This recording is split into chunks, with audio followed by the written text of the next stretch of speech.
There's a moment in every death that we have where we have to completely surrender. We have to completely let go for resurrection to occur, for spirit to rise again. I believe Yeshua experienced this at the cross when he said, "Father, why have you forsaken me?"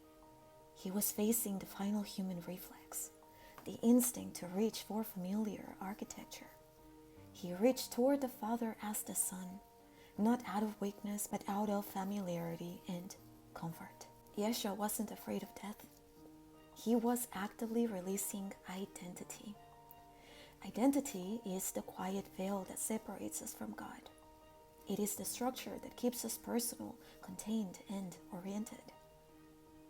But when identity dissolves, the veil collapses, and we see how close to God we always were. Not in relationship, but in essence. Up until that moment, the Son still existed in reference to the Father. When Yeshua cried out, the personal self was acknowledging the disorientation and grief of letting that relational separation dissolve. Because resurrection doesn't preserve roles or identities, it dissolves everything. We must die completely, not only in flesh, but in identity.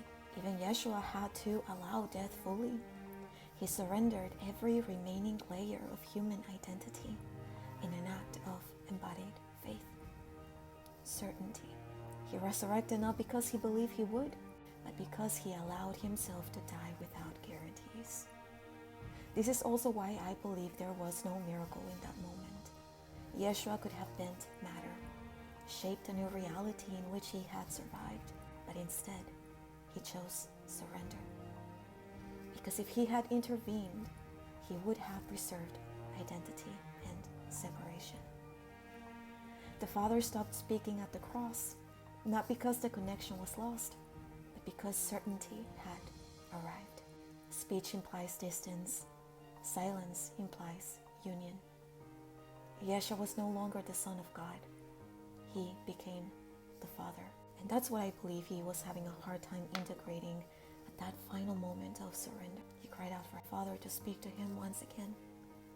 But the Father wanted him to listen, because there was no longer a separation. There was no longer distance between the Son and the Father. They had already become one. He just had to trust that. He just had to believe that there was no longer he and I, there was only